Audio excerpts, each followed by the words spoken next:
नमस्कार दोस्तों, स्वागत है आपका हमारे YouTube चैनल जरधारी क्लासेस में। दोस्तों आज हम यहाँ पे शुरू करने वाले हैं उत्तराखंड परीक्षावाणी सीरीज, जिसमें दोस्तों हम यहाँ पे परीक्षावाणी के अनुसार जो आपके चैप्टर दिए गए हैं उनको हम यहाँ पे एक एक करके कवर करेंगे। जो इंपॉर्टेंट फैक्ट परीक्षावाणी में दिए गए हैं, साथ ही साथ जो अन्य फैक्ट भी होंगे दोस्तों एग्जाम के व्यू पॉइंट से, वो भी हम यहाँ पे सारे कवर करेंगे लेक्चर वाइज। तो आज हम यहाँ पे लेक्चर 1 शुरू करेंगे परीक्षावाणी का, जिसमें हम आपको उत्तराखंड की राजनीतिक और प्रशासनिक ढांचे के बारे में बताएंगे।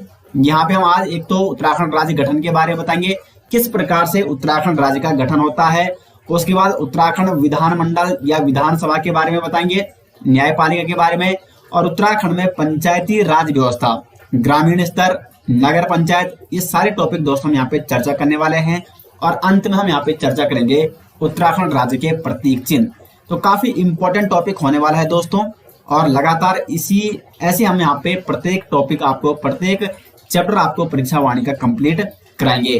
तो चलिए दोस्तों आज का लेक्चर शुरू करते हैं। दोस्तों सबसे पहले ये जान लेते हैं कि उत्तराखंड राज्य का गठन किस प्रकार से होता है। जैसे आप सभी जानते हैं कि जो उत्तराखंड राज्य था वो पहले उत्तर प्रदेश के अंतर्गत आता था। अब देखो, किसी भी राज्य की सीमा या नाम या क्षेत्र में अगर परिवर्तन करना है तो वो अधिकार किसको है? वो अधिकार है आपका संसद को।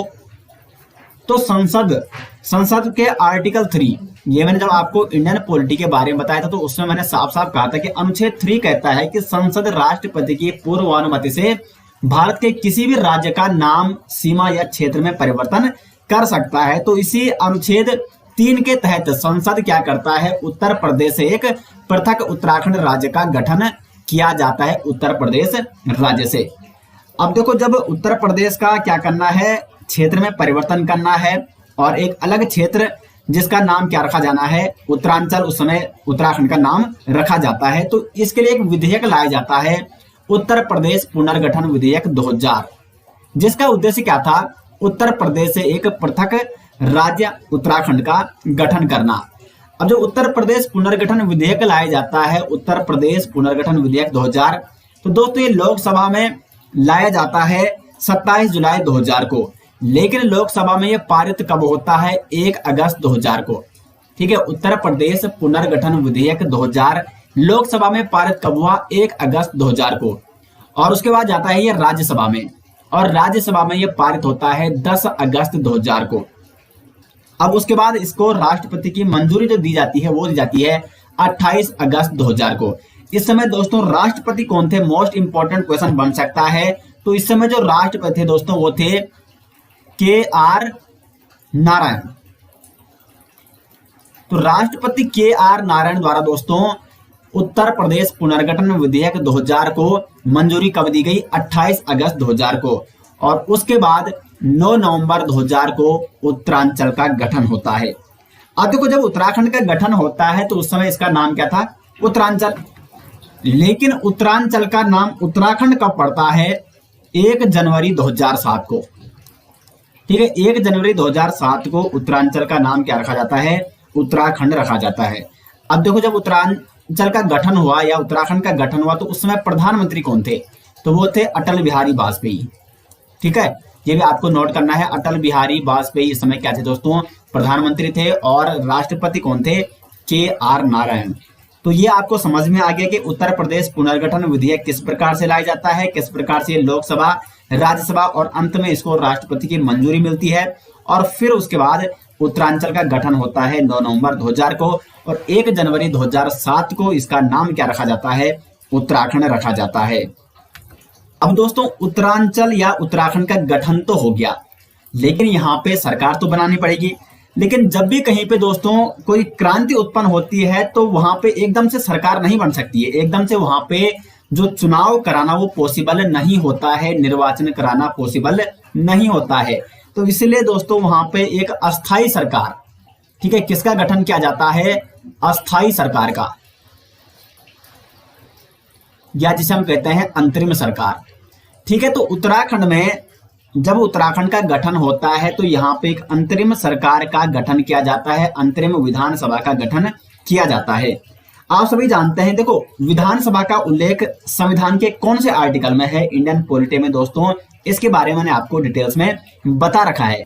संविधान के आर्टिकल 168 में दोस्तों ये उल्लेख है कि प्रत्येक राज्य में क्या होगा, एक विधानमंडल होगा।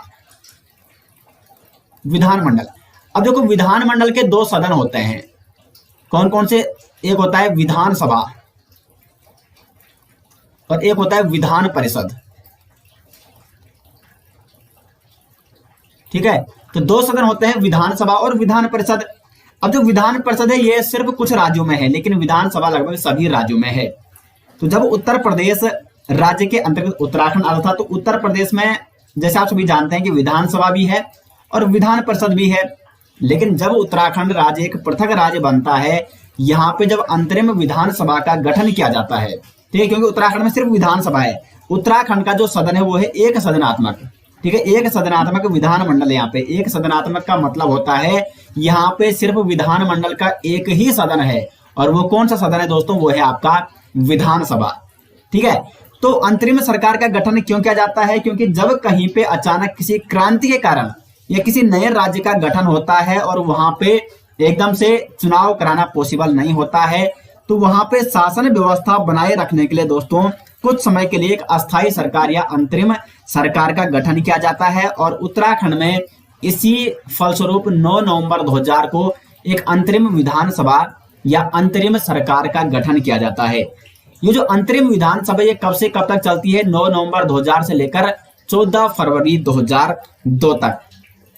अब देखो इस अंतरिम विधानसभा में कितने विधानसभा सदस्य थे? टोटल 30 सदस्य।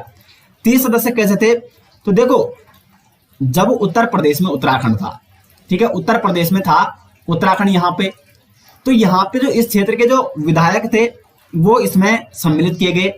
अब पहले उत्तर प्रदेश में विधान परिषद भी था, ठीक है, उत्तर प्रदेश में अभी भी क्या है? विधान परिषद भी है। तो इन जो विधानमंडल के 30 सदस्य हैं, इसमें दोस्तों 22 सदस्य जो थे वो थे विधानसभा के, ठीक है, और जो 8 सदस्य थे ये किसके थे? ये थे विधान परिषद के। वैसे विधान परिषद के सदस्य 9 थे, लेकिन जैसे यहाँ पे अंतरिम सरकार का गठन होता है तो एक विधान परिषद के सदस्य का कार्यकाल समाप्त हो जाता है, तो उसके बाद ये रहते हैं 8। तो कुल मिला के अगर क्वेश्चन इस प्रकार से बनता है कि अंतरिम विधानसभा का जब गठन किया जा रहा था तो उस समय यहाँ पे विधानमंडल में या विधानसभा में कितने सदस्य थे उत्तराखंड में? तो अंतरिम सरकार में दोस्तों 30 सदस्य थे, और इन 30 सदस्यों में दोस्तों 23 जो सदस्य थे, 23 सदस्य थे बीजेपी के, और यहाँ पे 3 सदस्य थे समाजवादी पार्टी के, 2 सदस्य थे बीएसपी के, और 2 सदस्य थे इंडियन नेशनल कांग्रेस के, यानी कांग्रेस के। ठीक है, अब देखो जब यहाँ पे 23 सदस्य किसके हैं? भाजपा के हैं, बीजेपी के हैं, तो मुख्यमंत्री किस पार्टी का बनेगा? बीजेपी का बनेगा। तो इसलिए अंतरिम सरकार का जब गठन किया जाता है, एक अस्थायी सरकार का गठन किया जाता है, तो उस अस्थायी सरकार में मुख्यमंत्री किसको बनाया जाता है? नित्यानंद स्वामी। अगर क्वेश्चन देखो, आपको क्वेश्चन विशेष तौर पर समझना होगा, और ये सारा आपको जो बता रहा हूं नोट करना है, ठीक है। अब देखो अगर क्वेश्चन इस प्रकार से बनता है कि उत्तराखंड के प्रथम मुख्यमंत्री कौन थे, तो वो थे दोस्तों नित्यानंद स्वामी। या अगर क्वेश्चन इस प्रकार से भी पूछा जाता है कि अंतरिम सरकार के या अंतरिम जो सरकार गठित की गई थी उत्तराखंड में, उसके प्रथम मुख्यमंत्री कौन थे, तो वो थे नित्यानंद स्वामी। नित्यानंद स्वामी, इनका जो कार्यकाल देखो, ये जब अस्थायी सरकार का गठन किया जाता है 9 नवंबर 2000 को, तो इस समय मुख्यमंत्री बनते हैं, और ये कब तक मुख्यमंत्री रहते हैं? 29 अक्टूबर तक, ठीक है, 29 अक्टूबर 2001 तक। उसके बाद 29 अक्टूबर 2001 को ये त्याग पत्र दे देते हैं, और जब ये त्याग पत्र देते हैं तो जो दूसरे मुख्यमंत्री बनते हैं, ठीक है, सेकंड मुख्यमंत्री बनते हैं अंतरिम सरकार के, वो बनते हैं भगत सिंह कोश्यारी। भगत सिंह कोश्यारी ये भी बीजेपी के हैं, क्योंकि यहाँ पे अभी बीजेपी के पास क्या था? बहुमत था अंतरिम सरकार में, 23 विधायक बीजेपी के थे। तो द्वितीय अंतरिम सरकार के मुख्यमंत्री कौन बनते हैं? भगत सिंह कोश्यारी बनते हैं। अब देखो इस अंतरिम विधानसभा में विधानसभा अध्यक्ष कौन थे? तो प्रकाश पंत थे। प्रथम विधानसभा अध्यक्ष उत्तराखंड के प्रकाश पंत आ जाएगा सही आंसर। लेकिन अंतरिम अगर निर्वाचित पूछता है तब उसका आंसर अलग हो जाएगा, अभी आपको आगे बताया जाएगा, ठीक है। अभी यहाँ पे आपको ध्यान देना है, अंतरिम विधानसभा जो एक अस्थायी सरकार है, ठीक है, इनका चुनाव नहीं हुआ है, इनका चुनाव पहले ही हो चुका है जब उत्तर प्रदेश में था उत्तराखंड। ठीक है। और प्रथम राज्यपाल किसको बनाया जाता है उत्तराखंड का, इंपॉर्टेंट क्वेश्चन बनता है सुरजीत सिंह बरनाला, जो कि बनते हैं दोस्तों प्रथम राज्यपाल। तो प्रथम मुख्यमंत्री थे नित्यानंद स्वामी, प्रथम विधानसभा अध्यक्ष थे प्रकाश पंत, और प्रथम राज्यपाल कौन है उत्तराखंड के, सुरजीत सिंह बरनाला। तो दोस्तों ये सारा आप स्क्रीनशॉट ले सकते हैं या आप इसको नोट भी कर सकते हैं। अब दोस्तों यहाँ पे विधानसभा निर्वाचन होता है, ठीक है, अंतरिम। अब यहाँ पे देखो विधानसभा सीटें पहले निर्धारित की जाती है। जब विधानसभा का निर्वाचन होना है तो उससे पहले विधानसभा की सीटें तो निर्धारित करनी चाहिए, यानी कौन कौन से क्षेत्रों से विधानसभा सदस्यों का निर्वाचन किया जाएगा। तो विधानसभा सीटें, कुल विधानसभा सीटें कितनी है उत्तराखंड में, विधानसभा सीट तो ये है दोस्तों 70, ठीक है। एक यहाँ पे मनोनीत की जाती राष्ट्रपति द्वारा, वो तो प्रत्येक स्टेट में की जाती है, लेकिन अब यहाँ पे इस प्रावधान को भी हटाया गया है, तो इसलिए इसको आप कट कर सकते हैं। टोटल 71 होती थी पहले, ठीक है। जो एंग्लो इंडियन सदस्य हुआ करते थे, राष्ट्रपति द्वारा प्रत्येक विधानसभा में एक एंग्लो इंडियन सदस्य को मनोनीत किया जाता था, लेकिन वर्तमान में इसको अब हटा दिया गया है। तो कुल विधानसभा सीटें कितनी है, 70 विधानसभा सीटें हैं। और इसमें अगर हम आरक्षण की बात करें तो एससी यानी अनुसूचित जाति की कितनी सीटें हैं उत्तराखंड में, तो 13 सीटें हैं एससी की। और एसटी अनुसूचित जनजाति की कितनी सीटें हैं उत्तराखंड में विधानसभा की, तो वो है 2 सीटें। तो कुल मिला के टोटल 15 सीटें विधानसभा की उत्तराखंड में क्या है, आरक्षित सीटें हैं। इंपॉर्टेंट क्वेश्चन दोस्तों बनता है। और यहाँ पे एससी और एसटी की सीटें हर बार दोस्तों एग्जाम में ये क्वेश्चन बनता है यहाँ से कि निम्न में से बताइए कि कौन सी सीट एसटी है तो आरक्षित है या कौन सी सीट एससी है तो आरक्षित है। तो यहाँ पे मैं आपको एक एक करके बता रहा हूँ। यहाँ पे पहले मैं देखो एसटी की सीट आपको नोट करवाता हूँ, ठीक है। उत्तराखंड में एसटी की जो विधानमंडल की सीटें वो कहाँ कहाँ है, तो एक आपकी चक्राता, ये आपको नोट करना है, ठीक है, चक्राता है। और नंबर 2 जो सीट है वो है आपकी नानकमता। चक्राता कहाँ है, देहरादून है। और नानकमता कहाँ है, तो ये है आपका नानकमता उधम सिंह नगर। तो कुल विधानसभा सीटों में से 2 सीट एसटी यानी अनुसूचित जनजाति के लिए आरक्षित है। नंबर 1 है चक्राता देहरादून और नंबर 2 है नानकमता। ये आपने दोस्तों नोट कर लिया होगा। अब दोस्तों मैं आपको यहाँ पे एससी की सीट नोट करवा रहा हूँ, ठीक है। उत्तराखंड में जो कुल विधानसभा सीटों में एससी की सीट कितनी है, 13 सीटें हैं। अब मैं आपको एक एक करके आपको नोट कराऊंगा और ये आपको लिखना है। नंबर 1 पे यहाँ पे आपको लिखना है पुरोला।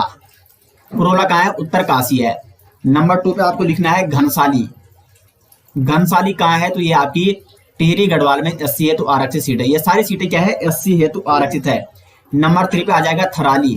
थराली कहाँ है, आपका चमोली में है। डिस्ट्रिक्ट में आपको नोट करना है, ठीक है। नंबर 4 पे आ जाएगा भगवानपुर। भगवानपुर। नंबर 5 में दोस्तों यहाँ पे आ जाएगा झबरेड़ा, ठीक है। भगवानपुर कहाँ है, तो ये आपका हरिद्वार में है। नंबर 5 पे आ जाएगा झबरेड़ा, ये भी आपका हरिद्वार में है। नंबर 6 पे आ जाएगा ज्वालापुर, ठीक है। ज्वालापुर ये भी आपका कहाँ है, हरिद्वार में है। सर्वाधिक एससी की आरक्षित सीट कहाँ है दोस्तों, हरिद्वार है। भगवानपुर हो गया, झबरेड़ा और ज्वालापुर, ये तीनों सीटें कहाँ है, हरिद्वार में स्थित है। नंबर 7 पे आ जाएगा आप यहाँ पे आ जाएगा पौड़ी, ठीक है। पौड़ी जो विधानसभा सीट है ये भी एससी है तो आरक्षित है। नंबर 8 पे आ जाएगा राजपुर। राजपुर कहाँ है, आप सभी जानते हैं देहरादून में है। और नंबर 9 पे आ जाएगा यहाँ पे सोमेश्वर। सोमेश्वर सोमेश्वर कहाँ है दोस्तों, अल्मोड़ा में है। और नंबर 10 पे आ जाएगा आपका बाजपुर। बाजपुर कहाँ है आपका, ये आपका उधम सिंह नगर में है। और 11 पे आपको नोट करना है बागेश्वर। और 12 पे यहाँ पे आ जाएगा आपका गंगोली हाट। गंगोली हाट। और 13 नंबर पे आ जाएगा आपका नैनीताल। नैनीताल। तो देखिए दोस्तों ये यहाँ पे 13 की 13 जो एससी यानी अनुसूचित जाति है तो आरक्षित सीट है उत्तराखंड में, एक साथ मैंने आपको बता दी है। एक बार दोबारा मैं रिपीट कर रहा हूं, अगर आपको कहीं पे स्पेलिंग है उसमें दिक्कत हो रही है तो नंबर 1 पे पुरोला है उत्तरकाशी। नंबर 2 पे घनसाली टिहरी गढ़वाल। नंबर 3 पे थराली चमोली। और नंबर 4 पे भगवानपुर, ये भी हरिद्वार में है। नंबर 5 पे झबरेड़ा, ये भी हरिद्वार में है। 6 पे है ज्वालापुर, ये भी हरिद्वार में है। 7 पे पौड़ी, ये पौड़ी गढ़वाल में है। 8 पे है राजपुर, ये देहरादून है। 9वां पे है सोमेश्वर, ये अल्मोड़ा है। 10वां पे है बाजपुर जो कि उधम सिंह नगर में है। 11 पे बागेश्वर सीट जो बागेश्वर जनपद में है। 12 पे है गंगोली हाट पिथौरागढ़ में है। और 13वीं पे है नैनीताल।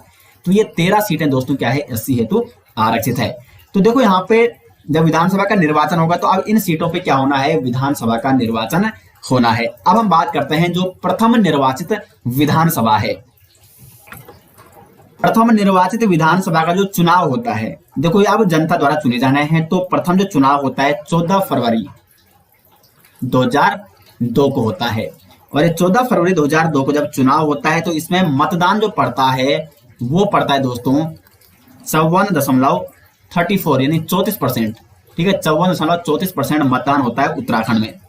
अब इस प्रथम निर्वाचन में, प्रथम विधानसभा निर्वाचन में दोस्तों यहाँ पे टोटल देखो 70 सीटों पे चुनाव लड़ा गया था। तो 36 सीटें कांग्रेस को प्राप्त होती है, कांग्रेस को 36 सीटें। तो देखो अगर जिसके पास बहुमत हासिल करने के लिए देखो टोटल 70 विधानसभा सीटें हैं तो आधा हो जाएगा 35, यानी 35 प्लस एक सीट जिसके पास है उसके पास क्या आ जाएगा, बहुमत आ जाएगा। तो कांग्रेस के पास यहाँ पे बहुमत प्राप्त हो गया है क्योंकि कांग्रेस के पास 36 सीटें मिल गई है प्रथम निर्वाचित विधानसभा में। अब जब कांग्रेस को 36 सीटें मिल गई है तो मुख्यमंत्री किसका बनना है, कांग्रेस का बनना है। और इस प्रकार से प्रथम निर्वाचित विधानसभा के जो प्रथम मुख्यमंत्री बनते हैं वो बनते हैं नारायण दत्त तिवारी। अब देखो क्वेश्चन इस प्रकार से पूछा जाता है कि उत्तराखंड के प्रथम निर्वाचित मुख्यमंत्री कौन थे, तो वो थे दोस्तों नारायण दत्त तिवारी। लेकिन अगर सीधा साधा क्वेश्चन ये बनता है कि प्रथम मुख्यमंत्री कौन थे, तो नित्यानंद स्वामी थे। भले वो क्या थे, अंतरिम सरकार के मुख्यमंत्री थे। अब निर्वाचित हो गए हैं तो प्रथम मुख्यमंत्री कौन बन गए हैं, नारायण दत्त तिवारी, जो कि प्रथम निर्वाचित मुख्यमंत्री बन गए हैं उत्तराखंड के। अब देखो वैसे जो नारायण दत्त तिवारी है इन्होंने विधानसभा का इलेक्शन नहीं लड़ा था। अब क्या कोई ऐसा सदस्य जो विधानसभा का सदस्य ना हो और मुख्यमंत्री बन सकता है? बिल्कुल दोस्तों, 6 महीने तक कोई भी सदस्य यहाँ पे सीएम बन सकता है। ये मैंने आपको इंडियन पॉलिटी में डिटेल्स में बता रखा है। लेकिन 6 मंथ के अंतर्गत इसको यहाँ पे दोस्तों 6 मंथ, ठीक है, 6 मंथ के अंतर्गत इसको क्या करना पड़ेगा, चुनाव लड़ना पड़ेगा विधानसभा का। तो इसको कहते हैं उपचुनाव। और मुख्यमंत्री नारायण दत्त तिवारी ने इन्होंने रामनगर सीट से चुनाव लड़ते हैं, उपचुनाव लड़ते हैं और वहां पे ये विधायक चुने जाते हैं। और दोस्तों नारायण दत्त तिवारी उत्तराखंड के प्रथम ऐसे मुख्यमंत्री हैं जिन्होंने अपना कार्यकाल क्या किया, पूरा किया। ये जो प्रथम निर्वाचित विधानसभा है इसका चुनाव देखो 2002 में होता है और कार्यकाल कितना होता है विधानसभा का, 5 साल यानी 2007 तक। ठीक है, तो पूरे 5 साल दोस्तों मुख्यमंत्री एनडी तिवारी यानी नारायण दत्त तिवारी ने अपना कार्यकाल क्या किया, पूरा किया। अब इस प्रथम निर्वाचित विधानसभा के अध्यक्ष कौन थे, विधानसभा अध्यक्ष यशपाल आर्य। अब यहां से क्वेश्चन इस प्रकार से बनता है कि प्रथम निर्वाचित विधानसभा के अध्यक्ष कौन थे, तो वो थे यशपाल आर्य। विधानसभा उपाध्यक्ष ये पद रिक्त था इसमें। और नेता प्रतिपक्ष इसमें चुने जाते हैं भगत सिंह कोश्यारी। नेता प्रतिपक्ष ये विपक्षी पार्टी का होता है, तो बीजेपी के भगत सिंह कोश्यारी इसमें नेता प्रतिपक्ष चुने गए थे। तो यहां तक दोस्तों आपको समझ में आ गया प्रथम निर्वाचित विधानसभा के बारे में। अब हम बात करते हैं जो दूसरी निर्वाचित विधानसभा है। ठीक है, देखो 2007 तक ये थी। अब 2007 में चुनाव होगा और 7, 5, 12 तक ये दूसरी निर्वाचित विधानसभा। इसमें अब देखो इसमें बहुमत किसको मिलता है, यहां मैं आपको बता दें इसका जो इलेक्शन होता है ये आपका 21 फरवरी 2007 को होता है, 2007 को। और इसमें मतदान होता है 63.6%। अब देखो इसमें दोस्तों जो मुख्यमंत्री बनते हैं, क्योंकि बहुमत हासिल होता है बीजेपी को इसमें अभी कौन सी कितनी सीट मिली, जितनी प्रथम निर्वाचित विधानसभा में कांग्रेस को प्राप्त थी 36 सीटें यहाँ पे बीजेपी को भी मिल जाती है। और जब 36 सीटें बीजेपी को मिल गई है तो सरकार किसकी बनेगी, भारतीय जनता पार्टी की। मुख्यमंत्री चुने जाते हैं बीसी खंडूड़ी, भुवन चंद्र खंडूड़ी को मुख्यमंत्री नियुक्त किया जाता है। ठीक है, और इसमें विधानसभा अध्यक्ष नियुक्त किया जाता है हरवंश कपूर को। विधानसभा उपाध्यक्ष बनते हैं विजया बड़थवाल। तो उत्तराखंड की प्रथम, ये क्वेश्चन भी दोस्तों इंपॉर्टेंट क्वेश्चन है, यहाँ पे एग्जाम में कई बार पूछा जाता है। उत्तराखंड की प्रथम महिला विधानसभा उपाध्यक्ष जो चुनी गई थी तो वो थी विजया बड़थवाल। इंपॉर्टेंट क्वेश्चन दोस्तों, ये कई बार एग्जाम में पूछा जाता है। विजया बड़थवाल उत्तराखंड विधानसभा की प्रथम महिला उपाध्यक्ष। ठीक है, और नेता प्रतिपक्ष चुने जाते हैं हरक सिंह रावत। अब दोस्तों यहाँ पे एक और चीज आपको नोट करनी है कि जो ये दूसरी निर्वाचित विधानसभा थी, इसमें देखो प्रथम मुख्यमंत्री तो बीसी खंडूड़ी यानी भुवन चंद्र खंडूड़ी को बनाया जाता है, लेकिन कुछ समय बाद इनको हटाया जाता है और फिर मुख्यमंत्री बनते हैं बीजेपी के रमेश पोखरियाल निशंक, और अंत में फिर बीसी खंडूड़ी को दोस्तों यहाँ पे मुख्यमंत्री बनाया जाता है।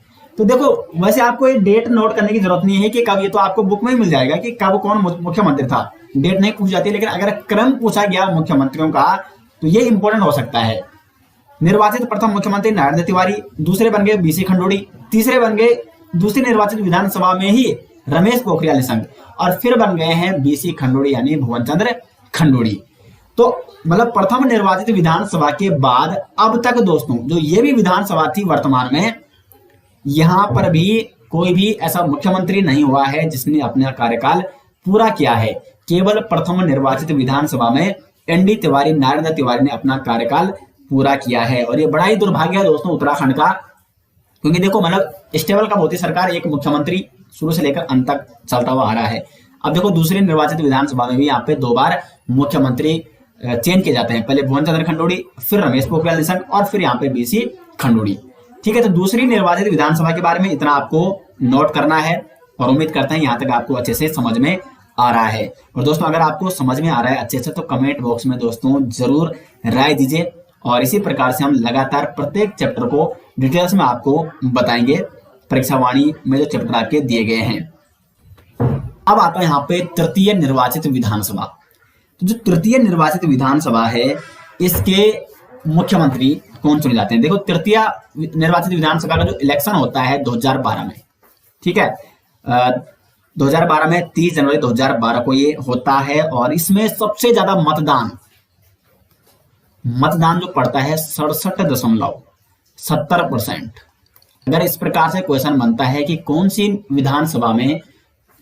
विधानसभा के निर्वाचन में सर्वाधिक मतदान पड़ा था उत्तराखंड में, 67.76% मतदान वर्ष 2012 टू 2017, ठीक है, 2017 तक ये विधानसभा चलेगी। अब इस विधानसभा में एक और ही यहाँ पे क्या हो जाता है, प्रॉब्लम आ जाती है, क्योंकि यहाँ पे राष्ट्रपति शासन लगता है तृतीय निर्वाचित विधानसभा में। किस प्रकार से लगता है अभी हम यहाँ पे जानेंगे। देखो तृतीय निर्वाचित विधानसभा का जब इलेक्शन होता है तो इसमें सबसे बड़ी समस्या ये उत्पन्न होती है कि किसी भी पार्टी को बहुमत नहीं मिल पाता है, बहुमत नहीं मिल पाता है। अब जब बहुमत नहीं मिला तो सरकार किसकी बनेगी, सरकार बनाने का मौका उसको दिया जाएगा जिसके पास अधिक सीटें होंगी। अब यहाँ पे दोस्तों बीजेपी को जो सीट प्राप्त होती है, ठीक है, बीजेपी को सीट प्राप्त होती है 31, और कांग्रेस को, इंडियन नेशनल कांग्रेस को जो सीट प्राप्त होती है वो होती है 32। अब देखो यहाँ पे बहुमत के लिए चाहिए 36 सीटें, और 36 सीटें किसी के पास भी नहीं है। बीजेपी के पास 31 सीटें हैं और कांग्रेस के पास 32 सीटें हैं।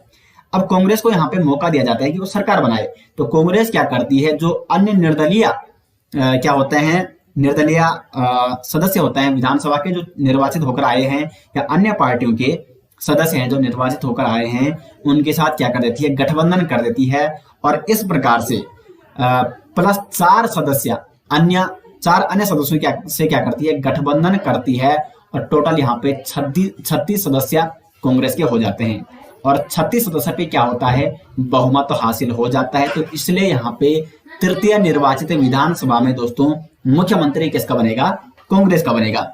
अब कांग्रेस का जब मुख्यमंत्री बनता है तो ये मुख्यमंत्री भी उनमें से नहीं बनाया जाता, किनमें से, जो विधानसभा सदस्य चुने गए हैं। जो विजय बहुगुणा होते हैं, विजय बहुगुणा ने दोस्तों विधानसभा का इलेक्शन नहीं लड़ा था। ये टिहरी क्षेत्र से उस समय क्या थे, सांसद थे, ठीक है, सांसद थे विजय बहुगुणा। अब विजय बहुगुणा को क्या बनाया जाता है, उत्तराखंड का मुख्यमंत्री बनाया जाता है। और जब मैंने आपको पहले ही बताया है कोई भी व्यक्ति सीएम बन सकता है अगर वो विधानसभा का सदस्य नहीं है तो, लेकिन उसको 6 माह के अंतर्गत उपचुनाव कराया जाता है और उपचुनाव में उसको विजयी होना पड़ता है।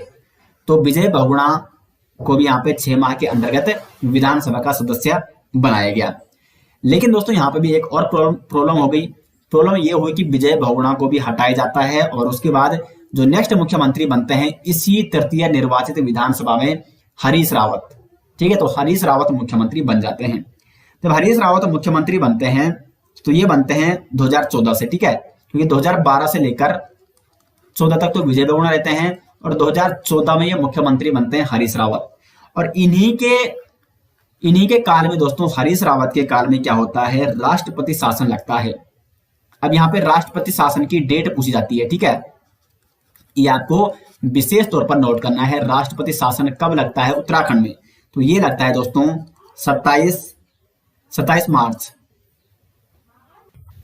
ये लगता है दोस्तों 27 मार्च को, ठीक है, नोट करना है क्योंकि ये एग्जाम में पूछा जा चुका है। 27 मार्च 2016, 16 से लेकर कब तक, 11 मई 2016, यानी टोटली कितने दिन का लगता है, 46 दिन। तो राष्ट्रपति शासन उत्तराखंड में कब लगा, 27 मार्च 2016 से लेकर 11 मई 2016 तक, ठीक है, 46 दिन का यहाँ पे राष्ट्रपति शासन लगता है हरीश रावत जब मुख्यमंत्री थे, ठीक है। अब देखो यहाँ पे तृतीय निर्वाचित विधानसभा में विधानसभा अध्यक्ष कौन थे, गोविंद सिंह कुंजवाल, और विधानसभा उपाध्यक्ष कौन थे इस समय, अनुसुईया प्रसाद मैखुरी। अब यहाँ पे जब राष्ट्रपति शासन लगता है तो राष्ट्रपति शासन किस राष्ट्रपति द्वारा लगाया जाता है, ये इंपॉर्टेंट क्वेश्चन बन सकता है। तो इस समय जो राष्ट्रपति थे वो थे प्रणब मुखर्जी। प्रणब मुखर्जी क्या थे दोस्तों, इस समय राष्ट्रपति थे, ठीक है। तो ये सारी चीजें आपको नोट करनी है जो आपको यहाँ पे बता रहा हूं, क्योंकि यहाँ पे देखो 36 विधायक तो थे कांग्रेस के पास, लेकिन 36 में से 9 विधायक बगावत कर देते हैं। अब जब बगावत कर देते हैं तो 36 में से 9 घटाइए, कितना होता है, ये हो जाएगा आपका 27, ठीक है। तो 27 ही सीट बची ना किसके पास, कांग्रेस के पास। अब जब 27 सीटें बची हैं कांग्रेस के पास तो 27 तो बहुमत है नहीं, इसलिए सरकार यहाँ पे क्या हो जाती है, स्थगित कर दी जाती है और राष्ट्रपति शासन यहाँ पे लागू किया जाता है। 27 मार्च 2016 से लेकर 11 मई 2016 तक उत्तराखंड में राष्ट्रपति शासन लगाया गया। इंपॉर्टेंट क्वेश्चन कई बार एग्जाम में पूछा जा चुका है, ठीक है। तो तृतीय निर्वाचित विधानसभा आपको समझ में आ गई। अब बात करते हैं चतुर्थ निर्वाचित विधानसभा की, ठीक है। तो इसमें चतुर्थ निर्वाचित विधानसभा ये चुनाव लड़ा जाता है 2017 में, 2017 से 2022 तक, और वर्तमान में फिर पंचम विधानसभा के चुनाव हो चुके हैं और उसका रिजल्ट बहुत जल्दी आने वाला है और देखते हैं इस बार सरकार किसकी बनती है। तो 2017 में जब इलेक्शन होते हैं तो इस समय मोदी लहर चलती है और इसके कारण बीजेपी को अपार सीटें मिल जाती है। अपार का मतलब इतनी सीटें कभी उत्तराखंड में किसी पार्टी को नहीं मिली। कितनी सीटें मिलती है, तो 57 सीटें। देखो 70 सीटें टोटल है, लेकिन 57 सीटें दोस्तों अकेली किसको मिल गई हैं, बीजेपी को मिल गई है, ठीक है। बीजेपी को कितनी सीटें मिल गई है, 57 सीटें, मोदी लहर के कारण। अब जब 57 सीटें मिल गई है तो संपूर्ण यहाँ पे बहुमत आ गया है बीजेपी के पास अपने आप, और बीजेपी के मुख्यमंत्री बनते हैं त्रिवेंद्र रावत। उत्तराखंड के चतुर्थ निर्वाचित विधानसभा के मुख्यमंत्री नियुक्त किए जाते हैं। लेकिन फिर वही कहानी रिपीट होती है यहाँ पे बार बार। त्रिवेंद्र रावत को हटाया जाता है, तीरथ सिंह रावत को मुख्यमंत्री बनाया जाता है, फिर तीरथ सिंह रावत को भी हटाया जाता है और पुष्कर धामी को मुख्यमंत्री बनाया जाता है, जो कि वर्तमान में मुख्यमंत्री थे, ठीक है। तो पुष्कर धामी अभी वर्तमान में मुख्यमंत्री हैं। अब जब नई विधानसभा का इलेक्शन यहाँ पे हो चुका है और इसका क्या है, परिणाम आने वाला है, तो अब देखते हैं दोस्तों किसकी सरकार बनती है और कौन नेक्स्ट यहाँ पे मुख्यमंत्री बनते हैं, किसकी यहाँ पे सरकार चुनी जाती है, ठीक है। और चतुर्थ निर्वाचित विधानसभा के जो अध्यक्ष थे वो थे प्रेमचंद अग्रवाल, और उपाध्यक्ष कौन थे, रघुनाथ चौहान, और नेता प्रतिपक्ष थी इंदिरा हृदय, जिनका निधन भी हो चुका है दोस्तों। तो ये सारे मैंने आपको विधानसभा निर्वाचन के संबंध में सारे इंपॉर्टेंट फैक्ट बता दिए हैं, जहां से भी एग्जाम में क्वेश्चन बन सकते हैं। अब जो 5वीं निर्वाचित विधानसभा में जो यहाँ पे परिणाम आ जाएगा उसके बारे में आपको करंट अफेयर्स वाली वीडियो में बताया जाएगा कि कौन यहाँ पे मुख्यमंत्री बनते हैं, कौन से जो भी उनका मंत्रिमंडल होगा, वो सारी चीजें आपको बताई जाएगी जब उसका परिणाम आ जाएगा। दोस्तों अब मैं आपको यहाँ पे उत्तराखंड के मुख्यमंत्रियों की लिस्ट आपको बता रहा हूँ कि कौन कौन से मुख्यमंत्री रह चुके हैं अभी तक उत्तराखंड में, ठीक है। क्योंकि कई बार क्या होता है कि एग्जाम में इस प्रकार से क्वेश्चन बनता है कि बताइए तृतीय मुख्यमंत्री कौन थे, चतुर्थ मुख्यमंत्री कौन थे, और साथ ही साथ राज्यपाल के बारे में तो कई बार दोस्तों ये सवाल पूछा गया है। तो मैं आपको राज्यपालों की लिस्ट बताऊंगा और साथ ही साथ यहाँ पे मुख्यमंत्रियों की लिस्ट भी बताऊंगा। तो प्रथम जो मुख्यमंत्री थे वो थे नित्यानंद स्वामी, ठीक है, ये आपको नोट करना है, नित्यानंद स्वामी। नंबर 2 थे यहाँ पे भगत सिंह कोश्यारी। नंबर 3 जो मुख्यमंत्री थे वो थे एनडी तिवारी, नारायण दत्त तिवारी। नोट कीजिए दोस्तों अच्छे से यहाँ पे। और नंबर 4 थे यहाँ पे बीसी खंडूड़ी। नंबर 5 पे बनते हैं रमेश पोखरियाल यानी आरपी निशंक। रमेश पोखरियाल निशंक मैं यहाँ पे शॉर्टकट में लिख रहा हूं, आपको डिटेल्स में आप लिख सकते हैं। नंबर 6 पे बनते हैं दोबारा बीसी खंडूड़ी, ठीक है। और नंबर 7 में जो मुख्यमंत्री बनते हैं वो बनते हैं विजय बहुगुणा। विजय बहुगुणा। 8वें मुख्यमंत्री बनते हैं हरीश रावत। और इसके बाद 9वें मुख्यमंत्री बनते हैं दोस्तों त्रिवेंद्र रावत। त्रिवेंद्र रावत, ठीक है। और उसके बाद मैं साइड में लिख रहा हूं 10वें मुख्यमंत्री बनते हैं तीरथ रावत। और 11वें मुख्यमंत्री बनते हैं पुष्कर धामी। दोस्तों मैं यहां पे अभी तक जो 11 मुख्यमंत्री बने हैं उत्तराखंड में वो मैंने सारे आपको बता दिए हैं। प्रथम अंतरिम सरकार के मुख्यमंत्री नित्यानंद स्वामी, या प्रथम मुख्यमंत्री जो थे उत्तराखंड के नित्यानंद स्वामी थे।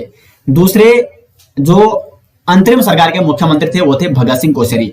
लेकिन अगर क्वेश्चन एग्जाम में यह बनता है कि प्रथम निर्वाचित मुख्यमंत्री कौन थे, एनडी तिवारी थे, नारायण दत्त तिवारी। तो ये 3 तो आपको विशेष तौर पर नोट करने हैं। बाकी क्रम में बड़ा आसान यहाँ पे, और ये आप आसानी से 11 के 11 मुख्यमंत्री नोट कर सकते हैं। अब मैं यहाँ पे आपको उत्तराखंड के राज्यपालों को, उत्तराखंड के राज्यपाल,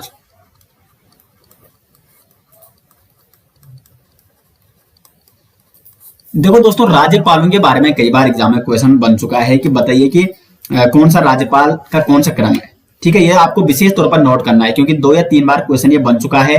प्रथम जो राज्यपाल थे वो थे सुरजीत बरनाला। सुरजीत बरनाला। दूसरे नंबर के राज्यपाल थे सुदर्शन अग्रवाल। सुदर्शन अग्रवाल। और तीसरे जो दोस्तों यहां पे राज्यपाल होते हैं वो होते हैं बीएल जोशी। बीएल जोशी यानी बनवारी लाल जोशी। चौथे राज्यपाल नियुक्त किए जाते हैं मार्गरेट अल्वा। Margaret Alva. और ये दोस्तों महिला थी, ठीक है, प्रथम महिला राज्यपाल, उत्तराखंड की प्रथम महिला राज्यपाल। इंपॉर्टेंट क्वेश्चन है, मार्गरेट अल्वा। 5वीं राज्यपाल थी दोस्तों, 5वें राज्यपाल थे डॉक्टर अजीज कुरैशी। अजीज कुरैशी। और 6ठे यहां पे राज्यपाल डॉक्टर कृष्णकांत पॉल।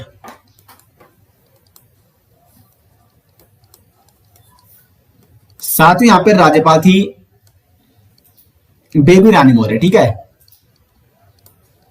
बेबी रानी मौर्य, जो कि दूसरी महिला राज्यपाल थी। और वर्तमान में राज्यपाल कौन है, यानी 8वें नंबर के जो राज्यपाल है वो है गुरमीत सिंह। देखो प्रथम है सुरजीत बरनाला, दूसरा है सुदर्शन अग्रवाल जो कि सबसे लंबे समय तक 2003 से लेकर 2007 तक दोस्तों ये क्या रहे, उत्तराखंड के राज्यपाल रहे। तीसरे पे है बीएल जोशी यानी बनवारीलाल जोशी। चौथे पे है मार्गरेट अल्वा, प्रथम महिला राज्यपाल उत्तराखंड की। 5वें पे है डॉक्टर अजीज कुरैशी। 6ठे पे यहाँ पे डॉक्टर कृष्णकांत पॉल। 7वें पे है बेबी रानी मौर्य जो कि दूसरी महिला राज्यपाल थी उत्तराखंड की। और वर्तमान में उत्तराखंड के राज्यपाल कौन है, तो वह है गुरमीत सिंह। तो सभी दोस्तों मैंने आपको मुख्यमंत्री और राज्यपालों के बारे में बता दिया है। अब बढ़ते हैं दोस्तों आगे, और आगे बात करेंगे उत्तराखंड की न्यायपालिका के बारे में, यानी उच्च न्यायालय, ठीक है, उत्तराखंड उच्च न्यायालय के बारे में। अब देखो जो उत्तराखंड उच्च न्यायालय, इसकी स्थापना कब होती है, 9 नवंबर 2000 को। जिस दिन उत्तराखंड का गठन होता है 9 नवंबर 2000 को, उसी दिन उत्तराखंड उच्च न्यायालय यानी हाई कोर्ट का गठन भी किया जाता है 9 नवंबर 2000 को। उत्तराखंड उच्च न्यायालय कहां स्थित है आपका, तो यह है आपका नैनीताल में स्थित है। और उत्तराखंड उच्च न्यायालय ये आपका देश का 20वां उच्च न्यायालय है, ठीक है। 20वां हाई कोर्ट के रूप में उत्तराखंड उच्च न्यायालय की स्थापना की जाती है, और ये कहां स्थित है आपका, नैनीताल में स्थित है। उत्तराखंड उच्च न्यायालय के प्रथम मुख्य न्यायाधीश कौन थे, न्यायमूर्ति अशोक अभयंकर देसाई। क्वेश्चन इस प्रकार से भी आपको घुमा के पूछ सकता है कि प्रथम कार्यकारी न्यायाधीश कौन थे, प्रथम कार्यकारी मुख्य न्यायाधीश कौन थे उत्तराखंड के, तो वो भी यही थे, न्यायमूर्ति अशोक अभयंकर देसाई। बाद में इनको मुख्य न्यायाधीश के रूप में चुना जाता है, न्यायमूर्ति अशोक अभयंकर देसाई जी को। दूसरे जो न्यायाधीश थे वो थे सरोज होमी कपाड़िया और तृतीय न्यायाधीश थे यहाँ पे विकास श्रीधर सिरपुरकर। और 11वें जो न्यायाधीश थे वो थे न्यायमूर्ति राघवेंद्र चौहान, RS चौहान।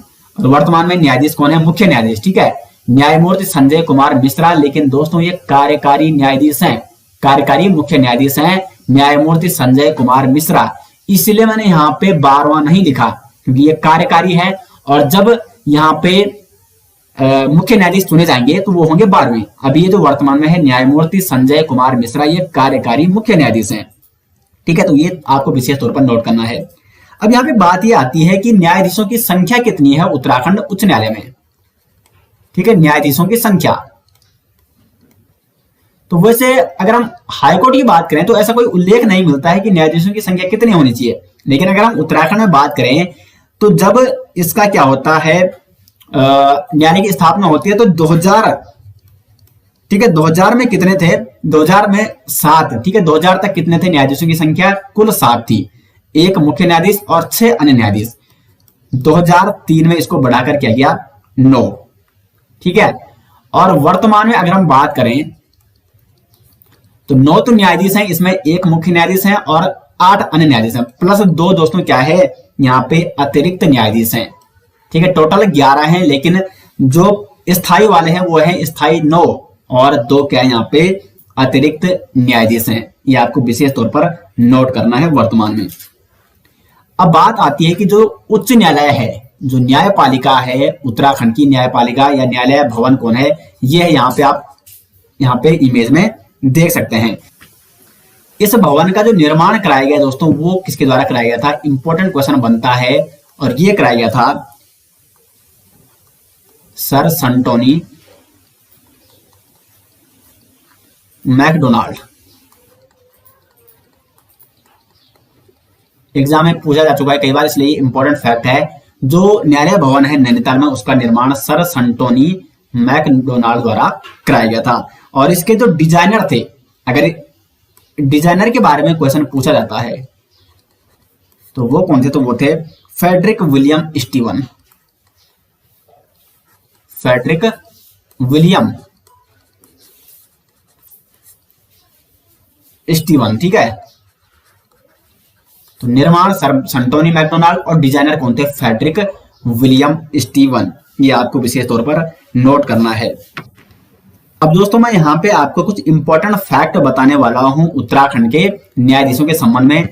अब देखो, जो यहाँ पे जो दूसरे मुख्य न्यायाधीश मैंने हाईलाइट किए हैं सरोज होमी कपाड़िया, ये दोस्तों देखो उत्तराखंड के मुख्य न्यायाधीश तो थे ये दूसरे मुख्य न्यायाधीश, लेकिन ये सुप्रीम कोर्ट के 38वें मुख्य न्यायाधीश भी नियुक्त किए जाते हैं। मुख्य न्यायाधीश क्वेश्चन इस प्रकार से भी पूछा जा सकता है कि बताइए कि कौन से उत्तराखंड के ऐसे मुख्य न्यायाधीश थे जो देश के मुख्य न्यायाधीश भी, इंडिया के सुप्रीम कोर्ट के मुख्य न्यायाधीश भी नियुक्त किए गए, सरोज होमी कपाड़िया। साथ ही एक अन्य नाम भी आपको नोट करना है यहाँ पे, जगदीश सिंह खेहर। जगदीश सिंह खेहर जो कि उत्तराखंड हाई कोर्ट के 7वें मुख्य न्यायाधीश थे, ठीक है। जगदीश सिंह खेहर उत्तराखंड हाई कोर्ट के 7वें मुख्य न्यायाधीश थे। लेकिन दोस्तों सुप्रीम कोर्ट के मुख्य न्यायाधीश नियुक्त किए जाते हैं 44वें मुख्य न्यायाधीश। तो 2 मुख्य न्यायाधीश उत्तराखंड के ऐसे हैं, सरोज होमी कपाड़िया और जगदीश सिंह खेहर, जो कि सुप्रीम कोर्ट के भी मुख्य न्यायाधीश रह चुके हैं।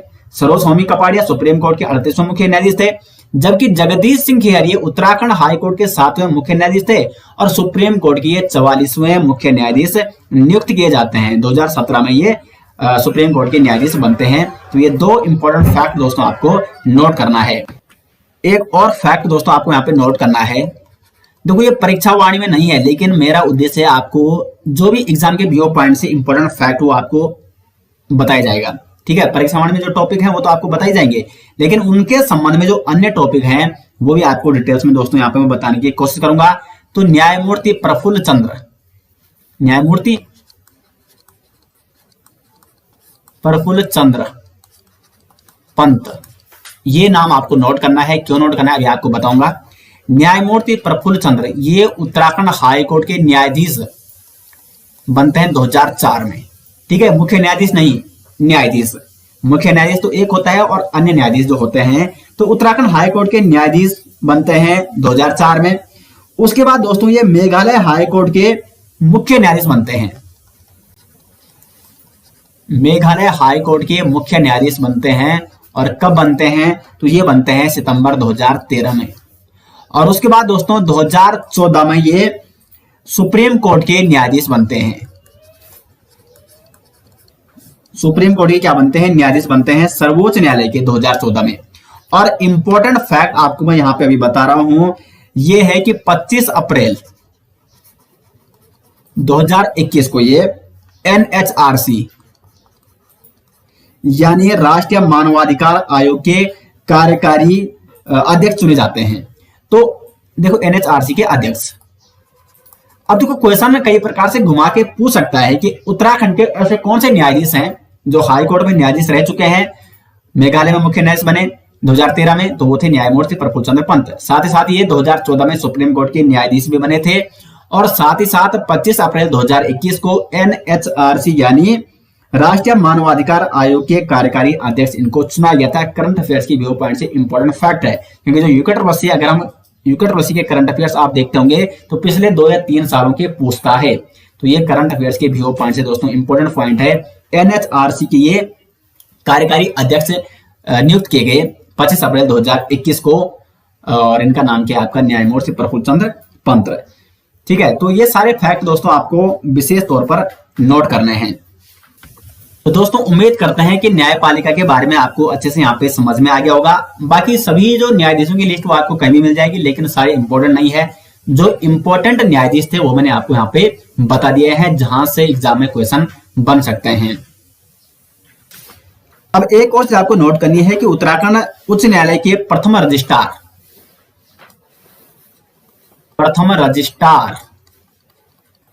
कौन थे, तो ये थे दोस्तों GCM रावत। और अगर हम बात करें वर्तमान रजिस्ट्रार, तो वो है दोस्तों यहाँ पे धनंजय चतुर्वेदी। बाकी इनके बारे में आपको अपडेट, प्रथम और वर्तमान, इनके बारे में आपको समय समय पर अपडेट दिया जाता है। हमारी जो वीडियो आती है प्रत्येक 3 या 4 मंथ के बाद हम उसको लाते हैं उत्तराखंड में वर्तमान में कौन क्या है। तो अभी जैसे ही जो विधानसभा आजकल जो इलेक्शन लड़े गए हैं उसका जो परिणाम आ जाएगा, उसके बाद नए मुख्यमंत्री बनेंगे, विधानसभा अध्यक्ष बनेंगे, तो उसके बाद दोस्तों आपके लिए एक स्पेशल वीडियो लाई जाएगी उत्तराखंड में वर्तमान में कौन क्या है। और जो भी यहाँ पे देखो अभी वर्तमान में भी क्या है, कार्यकारी मुख्य न्यायाधीश है न्यायमूर्ति संजय कुमार मिश्रा। इसके बाद कोई अगर मुख्य न्यायाधीश बनता है 12वां मुख्य न्यायाधीश, तो कौन बनता है वो सारा आपको उसमें अपडेट कर दिया जाएगा। तो यहां तक आपको दोस्तों क्लियर हो गया, कोई आपको डाउट नहीं होना चाहिए। अब यहाँ पे देखो जब न्यायालय की स्थापना होती है 2000 में, तो यहाँ पे उस समय अप्रैल 2001 में क्या होता है कि त्वरित न्यायालय यानी फास्ट ट्रैक कोर्ट के लिए 45 त्वरित न्यायालयों की स्थापना की जाती है। तो एग्जाम में बन सकता है कि अप्रैल 2001 में कितने फास्ट ट्रैक कोर्ट यानी त्वरित न्यायालय की स्थापना की गई थी, तो 45 त्वरित न्यायालय की स्थापना की गई थी न्यायपालिका द्वारा। तो ये सारे फैक्ट मैंने आपको न्यायपालिका के संबंध में बता दिए हैं। अब दोस्तों हम यहाँ पे एक इंपॉर्टेंट टॉपिक करने वाले हैं कवर, उत्तराखंड स्थानीय स्वायत्त शासन। जैसे आप सभी जानते हैं कि हमारे देश में क्या है, त्रिस्तरीय पंचायती राज व्यवस्था है, तो उसी प्रकार से उत्तराखंड में भी क्या है, त्रिस्तरीय पंचायती राज व्यवस्था है। पंचायती राज व्यवस्था में अगर हम ग्रामीण स्तर की बात करें तो 3 पंचायतों में बांटा गया है पंचायती राज व्यवस्था को, जिला पंचायत, क्षेत्र पंचायत और ग्राम पंचायत। ये पंचायती राज व्यवस्था की शुरुआत कैसे होती है, संवैधानिक रूप से अगर हम बात करें तो जो 73वां संविधान संशोधन विधेयक 1992 है, इसके माध्यम से संवैधानिक रूप से लागू किया गया है त्रिस्तरीय पंचायती राज व्यवस्था को। उस समय जो प्रधानमंत्री थे वो थे PV नरसिम्हा राव। अब इसके बारे में आपको इंडियन पॉलिटी में पहले ही बता चुका हूं। तो ये पंचायती राज व्यवस्था है और इसका उल्लेख हमें मिलता है भाग 9 में, संविधान के भाग 9 में इसका उल्लेख मिलता है। अगर हम आर्टिकल की बात करें तो अनुच्छेद 243, और अनुच्छेद 243 के अंतर्गत 243 से लेकर 243 ओ तक जितने भी आर्टिकल थे पंचायती राज व्यवस्था के संबंध में, वो मैंने आपको डिटेल्स में दोस्तों इंडियन पॉलिटी के लेक्चर में बता रखा है। तो आप हमारी जरदारी क्लासेस यूट्यूब चैनल की प्लेलिस्ट में जाइए, वहां पे इंडियन पॉलिटी की जो वीडियो है, जो प्लेलिस्ट है, उसमें दोस्तों आप पंचायती राज व्यवस्था से संबंधित जो लेक्चर है उसको आप देखिए, आपको डिटेल्स में ये समझ में आ जाएगा। तो यहाँ पे उत्तराखंड के व्यू पॉइंट है जो इंपॉर्टेंट होगा वो मैं आपको यहाँ पे बताऊंगा। ठीक है, तो भाग 9 में इसका उल्लेख मिलता है आर्टिकल 243 से लेकर 243 ओ तक। और अगर हम बात करें अनुसूची, तो 11वीं अनुसूची में 29 विषय दिए गए हैं पंचायती राज व्यवस्था के संबंध में। अब अगर हम बात करें उत्तराखंड में, तो उत्तराखंड में यहाँ पे हम जानेंगे कितनी यहाँ पे जिला पंचायतें हैं, कितने क्षेत्र पंचायतें हैं, कितनी ग्राम पंचायतें हैं। क्योंकि ये क्वेश्चन दोस्तों कई बार एग्जाम में पूछा जा चुका है कि किस जनपद में सर्वाधिक ग्राम पंचायतें हैं। तो इंपॉर्टेंट क्वेश्चन बन सकता है और सभी को हम यहाँ पे डिटेल्स में चर्चा करने वाले हैं। तो पंचायती राज व्यवस्था में इनमें 3 स्तरों में पंचायतें हैं। जिला स्तर पर है जिला पंचायत, ब्लॉक स्तर पर है क्षेत्र पंचायत और ग्रामीण स्तर पर है ग्राम पंचायत। अब जो जिला पंचायत होती है इसमें क्या होता है, ये आपका शीर्ष निकाय है। ठीक है, ये आपका शीर्ष निकाय है किसका, त्रिस्तरीय पंचायती राज व्यवस्था का जिला पंचायत। जिला पंचायत या जो जिला परिषद, इनका जब चुनाव होता है, चुनाव तीनों का लगभग एक ही टाइम होता है। ठीक है, त्रिस्तरीय जो पंचायती राज के जो चुनाव होते हैं तीनों के लगभग एक ही टाइम होते हैं। और चुनाव में कौन भाग लेते हैं, जो 18 वर्ष या उससे अधिक की जो आयु वाली जनता है वो निर्वाचन में भाग लेती है। अब देखो मैं यहाँ पे आपको नीचे इनके चुनाव के बारे में पहले समझा लेता हूं, उसके बाद बड़ी आसानी से आपको समझ में आ जाएगा। देखो ग्राम पंचायत का जो अध्यक्ष होता है वो होता है प्रधान।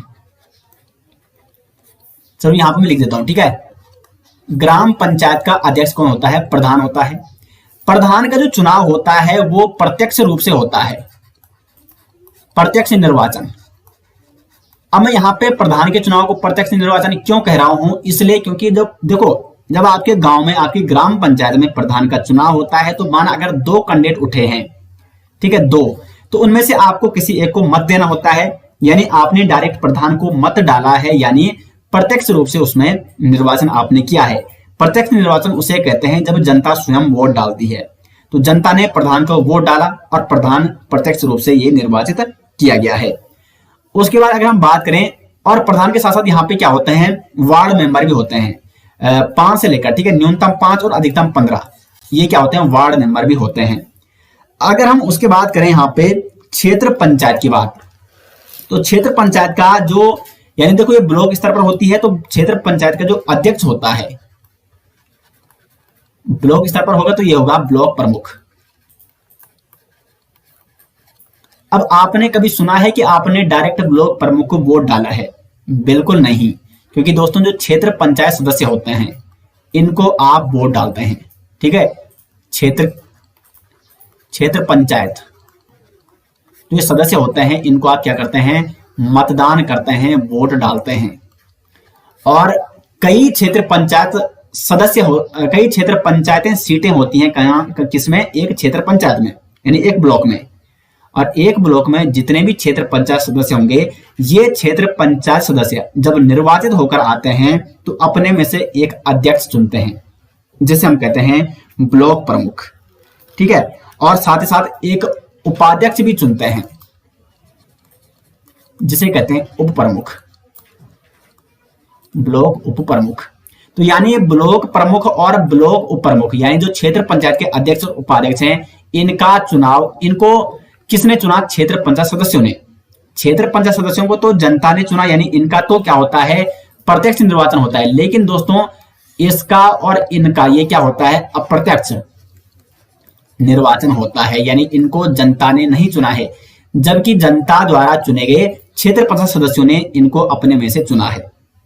उसी प्रकार दोस्तों जिला पंचायत में भी होता है। जिला परिषद में क्या होता है, जो जिला स्तर का जो क्या होता है, मुख्य अधिकारी होता है, मुख्य अधिकारी नहीं, जो जिला अध्यक्ष होता है, जिला अध्यक्ष और उपाध्यक्ष, ये भी किसके द्वारा चुने जाते हैं, ये भी चुने जाते हैं जो जिला पंचायत सदस्य होते हैं। जिला पंचायत सदस्यों में से जिला पंचायत सदस्य क्या करते हैं, आपस में से एक जिला अध्यक्ष और जिला उपाध्यक्ष को चुनते हैं। तो इनका भी क्या होता है, अप्रत्यक्ष निर्वाचन होता है। तो जिला पंचायत के अध्यक्ष का अप्रत्यक्ष निर्वाचन होता है, क्षेत्र पंचायत के अध्यक्ष का भी अप्रत्यक्ष निर्वाचन होता है, लेकिन केवल ग्राम पंचायत के अध्यक्ष जिसको हम प्रधान कहते हैं या मुखिया कहते हैं उसका प्रत्यक्ष निर्वाचन यहाँ पे होता है। तो निर्वाचन पद्धति आप समझ गए होंगे। वैसे इंडियन पॉलिटी की जो वो वाली वीडियो थी उसमें मैंने आपको डिटेल्स में इनके बारे में बता रखा है। अब यहाँ पे बात करेंगे उत्तराखंड के व्यू पॉइंट से। उत्तराखंड में कितनी यहाँ पे क्षेत्र पंचायतें हैं, कितनी जिला पंचायतें हैं और साथ ही साथ कितनी यहाँ पे ग्राम पंचायतें हैं, क्योंकि एग्जाम में कई बार क्वेश्चन बन चुका है कि बताइए कि कौन सा जनपद ऐसा है जहां पे सर्वाधिक क्या है, ग्राम पंचायतें हैं। थोड़ा इसको मिटा देते हैं और यहाँ पे अब शुरू करते हैं। अब देखो यहाँ पे अगर हम बात करें जिला पंचायत, तो प्रत्येक जिले में एक जिला पंचायत होती है और उत्तराखंड में 13 जनपद हैं, तो यानी यहाँ पे क्या है, कुल 13 जिला पंचायत हैं। ठीक है, उत्तराखंड में कुल जिला पंचायत कितने हैं, 13 हैं। ये मैं 2019 के व्यू पॉइंट से बता रहा हूं। जब 2019 में अंतिम जो चुनाव हुआ था पंचायती राज व्यवस्था का, त्रिस्तरीय पंचायती का, वो 2019 में हुआ था उत्तराखंड में। 13 यहाँ पे कुल जिला पंचायतें हैं। और अगर जिला पंचायत सदस्यों की बात की जाए तो वो है 388। तो सदस्य नहीं पूछ जाते हैं, ठीक है, यानी जिला पंचायत जो सीटें हैं वो नहीं पूछ जाती हैं, सदस्यों की सीटें। कुल जिला पंचायतें कितनी है, प्रत्येक जिले में एक होती है, तो 13 यहाँ पे जिला पंचायतें हैं। अगर हम क्षेत्र पंचायत या पंचायत समिति की बात की जाए तो उत्तराखंड में कितने क्षेत्र पंचायत हैं। देखो ये ब्लॉक स्तर पर होता है, तो ब्लॉक स्तर पर यानी प्रत्येक ब्लॉक में एक क्षेत्र पंचायत होती है। और उत्तराखंड में टोटल कितने ब्लॉक हैं दोस्तों, तो वो है 95। ठीक है, 95 ब्लॉक है उत्तराखंड में, यानी प्रत्येक ब्लॉक में क्या होगी, एक क्षेत्र पंचायत होगी। तो कुल क्षेत्र पंचायत कितनी हो जाएगी उत्तराखंड में, 95 हो जाएगी। और अगर हम सदस्यों की बात करें, क्षेत्र पंचायत सदस्य या क्षेत्र पंचायत सीटें, तो वो है 3208। तो ये आपको नोट नहीं करना है, ये आपको जरूर नोट करना है। ब्लॉक का पूछा जाता है कि तो 95 है, या क्षेत्र पंचायत पूछे जाते हैं तो 95 क्षेत्र पंचायतें हैं। अब बात करते हैं ग्राम पंचायतों की। तो उत्तराखंड में जो कुल ग्राम पंचायतें हैं, कुल ग्राम पंचायतें, तो अगर हम बात करें परीक्षावाणी बुक में दिया गया है 7791। लेकिन दोस्तों ऑफिशियली मैं अगर आपको बताऊं, जो उत्तराखंड राज्य निर्वाचन आयोग है, जब 2019 में यहाँ पे पंचायती राज व्यवस्था के या त्रिस्तरीय पंचायत के चुनाव लड़े गए थे, तो उसमें जो लिस्ट दी गई है उसमें टोटल ग्राम पंचायतों की जो लिस्ट है वो है 7793। लेकिन परीक्षावाणी में दोस्तों 7791 है। अब आपको ये दोनों नोट करने हैं।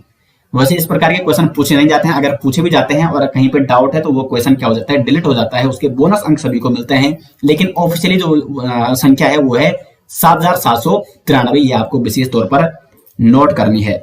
अब उत्तराखंड के किस जनपद में सर्वाधिक ग्राम पंचायतें हैं, ठीक है, तो जो जनपद पौड़ी गढ़वाल है, ये क्वेश्चन दोस्तों कई बार एग्जाम में पूछा जा चुका है। तो पौड़ी गढ़वाल में है 1174 ग्राम पंचायत। और सबसे कम तो ये है दोस्तों हरिद्वार में। हरिद्वार क्योंकि ये शहरी क्षेत्र है, तो हरिद्वार में केवल 302 ग्राम पंचायतें हैं। ठीक है, तो ये इंपॉर्टेंट फैक्ट है तीनों। कुल ग्राम पंचायतें 7793 ऑफिशियली मैं आपको बता रहा हूं, जो क्या है राज्य निर्वाचन आयोग का डाटा है। जनपद मतलब सर्वाधिक, ठीक है, सर्वाधिक किस जनपद में है, तो ये है आपका पौड़ी गढ़वाल में 1174। और सबसे कम ग्राम पंचायतें हैं आपकी हरिद्वार में, कितनी है, 308। ठीक है, तो यहां तक दोस्तों आपको कोई दिक्कत नहीं होनी चाहिए, यहां तक आपको अच्छे से समझ में आ गया होगा। अब बात करते हैं कि राज्य में जो ये आपके क्या है, जो ये पंचायती राज व्यवस्था के इलेक्शन, ये सर्वप्रथम कब चुने गए या कब ये त्रिस्तरीय पंचायत का चुनाव हुआ। तो ये हुआ था दोस्तों, जो प्रथम यहाँ पे क्या है, प्रथम त्रिस्तरीय पंचायत चुनाव है, ये हुआ था उत्तराखंड में 2002 और 3 में। उसके बाद प्रत्येक 5 साल में होता है, तो दूसरा हुआ था 8 में, तीसरा हुआ था 13-14 में और चौथा हुआ था 19 में। और अब नेक्स्ट कब होगा, 9-5-24 में होगा। तो प्रत्येक 5 साल में भी इनका चुनाव होता है। और दोस्तों इस प्रथम त्रिस्तरीय जब चुनाव हुए थे, तो उसके बाद देखो जब चुनाव तो हो गए, लेकिन 29 विषय, जब मैंने आपको बताया कि 11वीं अनुसूची में 29 विषय दिए गए हैं इन पंचायतों को, लेकिन 29 विषय में से कितने विषय दिए जाने ये अधिकार किसको है, राज्य विधानमंडल को है। तो 29 विषयों में से कितने विषय दिए गए हैं, 14 विषय दिए गए प्रथम जब ये इलेक्शन हुए। अब एक और चीज आपको यहाँ पे ये नोट करनी है, इंपॉर्टेंट फैक्ट है कि पंचायती व्यवस्था में, जो पंचायत राज व्यवस्था है, इसमें महिलाओं के लिए आरक्षण, यहाँ पे किनारे में लिख रहा हूं, यहाँ पे महिलाओं हेतु आरक्षण, आरक्षण। तो दोस्तों पंचायती राज व्यवस्था में महिलाओं के लिए पहले 33% यानी 33% आरक्षण का प्रावधान था, लेकिन इसको बाद में बदलकर अब कितना है, 50% आरक्षण है महिलाओं के लिए। और इसको कब बदला गया था, मार्च 2008 में। इस समय मुख्यमंत्री थे भुवन चंद्र खंडूड़ी। तो मार्च 2008 से उत्तराखंड में जो ये पंचायती राज व्यवस्था है, पंचायतों में उत्तराखंड की महिलाओं के लिए 50% आरक्षण का प्रावधान है। विशेष तौर पर दोस्तों आपको ये नोट करना है। तो पंचायती राज व्यवस्था आपको समझ में आ गई। अब बात करते हैं यहाँ पे नगर निकाय प्रणाली की। देखो जो नगर निकाय प्रणाली है ये उत्तराखंड में भी लागू है और 74वां संविधान संशोधन विधेयक 1992 के माध्यम से इसको संवैधानिक रूप से नगर निकाय प्रणाली को भारत के प्रत्येक राज्य में लागू किया गया था। तो इसी प्रकार से उत्तराखंड में भी दोस्तों ये लागू हो रखी है। और देखो ग्रामीण स्तर पर तो क्या है, त्रिस्तरीय पंचायती व्यवस्था है, वहां पे पंचायतों के 3 स्तर है ग्रामीण स्तर पर। लेकिन अगर नगर स्तर की बात की जाए तो यहाँ पे त्रिस्तरीय क्या है, नगर स्वायत्त शासन है, जिसमें सबसे जो शीर्ष निकाय है वो नगर निगम है, उसके बाद नगर पालिका परिषद और उसके बाद नगर पंचायत। अब देखो उत्तराखंड में कुल कितने नगर निगम है, ये इंपॉर्टेंट क्वेश्चन है दोस्तों, कई बार एग्जाम में पूछा जाता है। तो कुल है 9 नगर निगम वर्तमान में। कुछ दिनों पहले वैसे 8 थे, लेकिन 31 दिसंबर इंपॉर्टेंट डेट है दोस्तों यहाँ पे ये, यानी 2021 की जो लास्ट डेट होती है 31 दिसंबर 2021 को श्रीनगर गढ़वाल को नवा नगर निगम बनाया गया। तो एग्जाम में कई प्रकार से क्वेश्चन बन सकते हैं। यहाँ से बताइए कि नवा नगर निगम किसको बनाया गया, तो श्रीनगर गढ़वाल को। कब बनाया गया, 31 दिसंबर 2021 को। अब मैं यहाँ पे आपको उत्तराखंड के जो नगर निगम है उनके बारे में, उनके यहाँ पे एक एक करके नाम बता रहा हूँ। नंबर 1 पे आपको नोट करना है देहरादून। दूसरा जो नगर निगम है वो है आपका हल्द्वानी, ठीक है, हल्द्वानी। तीसरा नगर निगम है यहाँ पे हरिद्वार। चौथा नगर निगम है दोस्तों रुद्रपुर। और 5वां नगर निगम है यहाँ पे काशीपुर।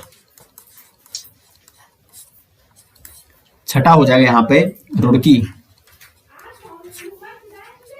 7वां हो जाएगा ऋषिकेश। और 8वां यहाँ पे हो जाएगा कोटद्वार। और अंत में आ जाएगा श्रीनगर। तो ये 9 नगर निगम है दोस्तों उत्तराखंड में, देहरादून, हल्द्वानी, हरिद्वार, रुद्रपुर, काशीपुर, रुड़की, ऋषिकेश, कोटद्वार और श्रीनगर गढ़वाल जो कि नवा नगर निगम के रूप में इसको बनाया गया 31 दिसंबर 2021 को। उसके बाद दूसरा निकाय आता है नगर पालिका परिषद और तीसरा निकाय यहाँ पे आता है नगर पंचायतें। ठीक है, तो ये इस प्रकार दोस्तों उत्तराखंड में क्या है, त्रिस्तरीय नगर स्वायत्त शासन चलाया जाता है। दोस्तों अब हम यहाँ पे बात करेंगे उत्तराखंड राज्य के प्रतीक चिन्हों के बारे में। प्रतीक चिन्ह, तो सबसे पहले राज्य चिन्ह क्या है उत्तराखंड का, तो यहाँ पे देखो मैंने ये यहाँ पे इमेज आप देख सकते हो यहाँ पे उत्तराखंड राज्य के चिन्ह की। तो क्या है यहाँ पे, सबसे पहले एक तो यहाँ पे ऊपर क्या है 3 पर्वत चोटी हैं, एक ये हो गई यहाँ पे, दूसरी ये हो गई और तीसरी ये होगी। तो 3 ये पर्वत चोटियां यहाँ पे। 3 पर्वत चोटियों में से जो बीच वाली पर्वत चोटी है ये वाली क्या है, सर्वाधिक ऊंची पर्वत चोटी है। और इस तीसरी ये बीच की जो मध्य पर्वत चोटी है दोस्तों, इसमें आप यहाँ पे अशोक स्तंभ देख सकते हैं या अशोक ललाट जिसको हम कहते हैं। और इस अशोक ललाट के नीचे यहाँ पे क्या लिखा गया है, तो ये लिखा गया है सत्यमेव जयते। क्या लिखा गया है, सत्यमेव जयते। और इस सत्यमेव जयते को दोस्तों कहां से लिया गया है, कौन से उपनिषद से लिया गया है, तो मुंडकोपनिषद। इंपॉर्टेंट क्वेश्चन बनता है दोस्तों, सत्यमेव जयते को लिया गया है मुंडकोपनिषद से। उसके बाद ये ऊपर का तो हो गया। हाँ, एक और एग्जाम में ये पूछा जा सकता है कि मध्य वाली जो चोटी है उसका कलर कौन सा है, तो यहाँ पे ये लाल रंग है। लाल रंग दोस्तों यहाँ पे संघर्ष और पराक्रम का प्रतीक है। उसके बाद यहाँ पे नीचे आप देख सकते हो 4 गंगा की लहरें, 1, 2 और तीसरी और चौथी, 4 गंगा की यहाँ पे लहरों को दर्शाया गया है और सबसे नीचे उत्तराखंड राज्य लिखा गया है नीले अक्षरों में। तो ये इंपॉर्टेंट क्वेश्चन यहां से इस प्रकार से बन सकते हैं। अब देखो ये जो आप राज्य चिन्ह देख रहे हैं ना, इसमें क्या है, एक तो कौन कौन से कलर का यहाँ पे प्रयोग किया गया है। एक तो लाल रंग के कलर का प्रयोग किया गया है, ये आप यहाँ पे देख सकते हो, जो मध्य वाली चोटी है, ये लाल रंग आपका काय का प्रतीक है, संघर्ष और पराक्रम। संघर्ष और पराक्रम का प्रतीक होता है लाल कलर। उत्तराखंड के शहीदों ने यहाँ पे राज्य आंदोलनकारियों में जो रक्त बहाया था उसका प्रतीक है दोस्तों ये लाल रंग। उत्तराखंड के संघर्ष और पराक्रम का प्रतीक है लाल रंग। उसके बाद यहाँ पे आप नीला कलर देख रहे होंगे, यहाँ नीला है, यहाँ भी नीला है। साथ ही साथ जो उत्तराखंड राज्य है, एग्जाम में इस प्रकार से भी क्वेश्चन में पूछा जा सकता है कि उत्तराखंड राज्य का जो राज्य चिन्ह है वो उसमें सबसे नीचे उत्तराखंड राज्य किस कलर में लिखा गया है, तो नीले कलर में लिखा गया है। और नीले का जो प्रतीक है, नीला रंग किसका प्रतीक है, ये है शुद्धता का। और यहाँ पे जो गंगा की लहरें हैं उसमें भी नीले रंग का प्रयोग किया गया है, यानी यहाँ का जल क्या है, बिल्कुल गंगा जल क्या है, बिल्कुल शुद्ध जल, स्वच्छ जल। और यहाँ पे सफेद है, बीच में सफेद कलर है जो कि किसका प्रतीक है, यहाँ पे सफेद कलर ये आपका शांति का प्रतीक होता है। तो ये था दोस्तों उत्तराखंड का राज्य चिन्ह। यहां तक आपको समझ में आ गया होगा। यानी अगर फाइनल हम बात करें, कंक्लूजन ये निकलता है कि उत्तराखंड का जो राज्य चिन्ह है वो यहाँ पे भौगोलिक स्वरूप की झलक दिखाता है उत्तराखंड की, यहाँ की पर्वत चोटियों को दिखाता है, यहाँ की गंगा नदी को दिखाता है। अब यहाँ पे बात करते हैं राज्य पुष्प की। तो उत्तराखंड का राज्य पुष्प क्या है, ब्रह्म कमल है। और ब्रह्म कमल ये कितनी ऊंचाई पर पाए जाते हैं, तो 4000 से लेकर दोस्तों 6000 मीटर की ऊंचाई पर पाए जाते हैं ब्रह्म कमल। ये आपको विशेष तौर पर नोट करना है। अगर हम बात करें ब्रह्म कमल की तो इसका वैज्ञानिक नाम आता है सोसुरिया अबवेलेटा, ठीक है, सोसुरिया अबवेलेटा। और ये किस कुल का है, तो ये है एस्टेरसी कुल का। स्थानीय नाम इसका क्या है, कोल पद्म है। और इंपॉर्टेंट क्वेश्चन पूछा जाता है कि उत्तराखंड में ब्रह्म कमल की कुल कितनी प्रजातियां हैं, तो 24 प्रजातियां हैं। कुछ प्रजातियों के नाम मैं यहाँ पे आपको बता रहा हूं। यहाँ पे एक फेन कमल, फेन कमल ये एक प्रजाति है ब्रह्म कमल की और इसका वैज्ञानिक नाम है सोसोरिया ग्रामिनिफोलिया, ठीक है, ग्रामिनिफोलिया, ये आपको नोट करना है। दूसरा है सोसोरिया ग्रासोफिफेरा, जिसको हम कास्तुरा कमल भी कहते हैं। तीसरा यहाँ पे सोसोरिया लप्पा और चौथा है सोसोरिया सिमेसोनिया। ये कुछ प्रजातियां हैं ब्रह्म कमल की। लेकिन जो उत्तराखंड का राज्य पुष्प है उसका वैज्ञानिक नाम क्या है, सोसोरिया अबवेलेटा। ये आपको विशेष तौर पर नोट करना है। इसका रंग बैंगनी कलर का होता है और स्थानीय नाम मैंने आपको बता दिया है कोल पद्म। और ये इसके खिलने का जो टाइम होता है वो होता है जुलाई से लेकर सितंबर तक। तो राज्य पुष्प क्या है दोस्तों उत्तराखंड का, वो है आपका ब्रह्म कमल। अब बात करते हैं आगे राज्य वृक्ष की। तो राज्य वृक्ष क्या है उत्तराखंड का, बुरांस। ये आप यहाँ पे देख सकते हो, ये बुरांस का फूल है, ठीक है, पुष्प नहीं वृक्ष है बुरांस, ठीक है। राज्य वृक्ष क्या है, बुरांस है। राज्य पुष्प क्या है, ब्रह्म कमल है। और राज्य वृक्ष क्या है, बुरांस। तो यहाँ पे देखो बुरांस का मैं आपको यहाँ पे फूल भी दिखा रखा है। इस प्रकार से फूल होता है बुरांस का और ये बुरांस के पेड़ में लगता है। अब यहाँ पे आपको एक चीज समझनी होगी कि ये लगता कब है। तो आजकल लगे होंगे आप, अगर कोई पहाड़ में है अभी और गांव में जो रहते हैं हमारे क्षेत्र में, तो बहुत सारे बुरांस के फूल लगते हैं आजकल, ठीक है। कौन से महीने में लगते हैं ये लगते हैं आपके फरवरी से लेकर। बुरांस के फूल के खिलने का जो समय होता है फरवरी, मार्च और अप्रैल तक ये खिले रहते हैं। अप्रैल में ये झड़ने स्टार्ट हो जाते हैं, सूखने स्टार्ट हो जाते हैं।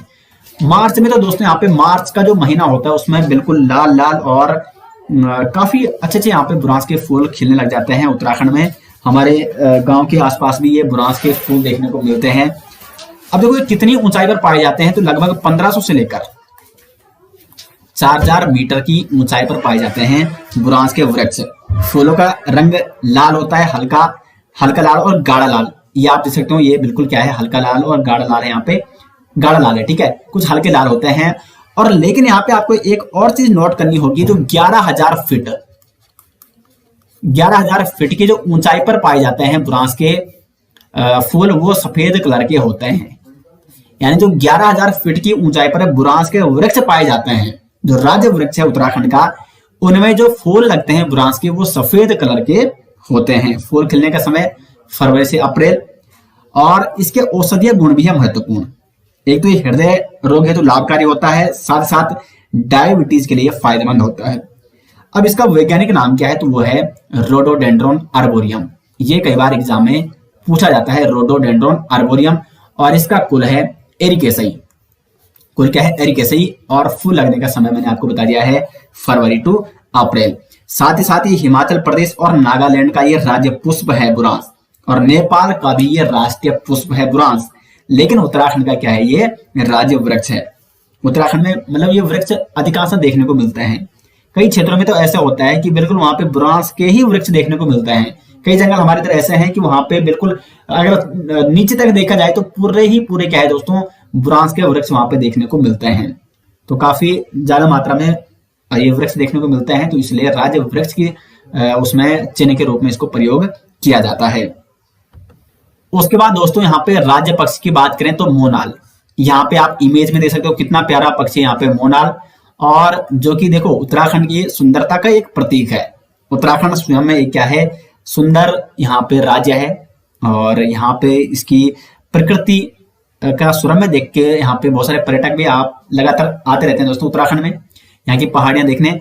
और इसी प्रकार से यहाँ के जो पक्षी है, इससे भी साबित हो जाता है कि कितना सुंदर पक्षी है मोनाल। और देखो मोनाल का ये राज्य पक्षी तो मोनाल है, लेकिन इसका वैज्ञानिक नाम क्या है, ये दोस्तों कई बार एग्जाम में पूछा जाता है। लोफोफोरस इम्पीजेनस, ठीक है, लोफोफोरस इम्पीजेनस। लोफोफोरस इम्पीजेनस क्या है इसका वैज्ञानिक नाम है, इस ई को कर दीजिए आप। और प्रिय भोजन क्या है इसका, आलू। ये भी एग्जाम में पूछा जाता है। आलू की फसल को काफी नष्ट भी करता है, तो प्रिय भोजन इसका आलू है, लेकिन यह घोंसला नहीं बनाता है। अब जब ये घोंसला नहीं बनाता है तो ये क्या करता है, फिर अंडे कैसे में देगा ये, तो ये अंडे देता है दोस्तों किसी चट्टान पर देगा या किसी छिद्र पर देता है। यहाँ पे देखो ये अभी क्या है, चट्टान में खड़ा है, किसी पत्थर पे ये खड़ा है। और ये नेपाल का राष्ट्रीय पक्षी भी है। उत्तराखंड का राज्य पक्षी तो मोनाल है ही, साथ ही साथ ये नेपाल का भी राज्य पक्षी है। और वैज्ञानिक नाम विशेष तौर पर आपको नोट करना है, लोफोफोरस इम्पीजेनस। और आगे बढ़ेंगे तो यहाँ पे एक और प्रतीक देखने को मिलेगा, उत्तराखंड की सुंदरता का प्रतीक है यहाँ का राज्य पशु। और ये राज्य पशु क्या है, तो ये है आपका कस्तूरी मृग। इस कस्तूरी मृग का वैज्ञानिक नाम की अगर हम बात करेंगे तो मास्कस काइसोगास्टर, मास्कस काइसोगास्टर। और साथ ही साथ दोस्तों इसको हिमालयन मस्क डियर के नाम से भी जाना जाता है। हिमालयन मस्क डियर,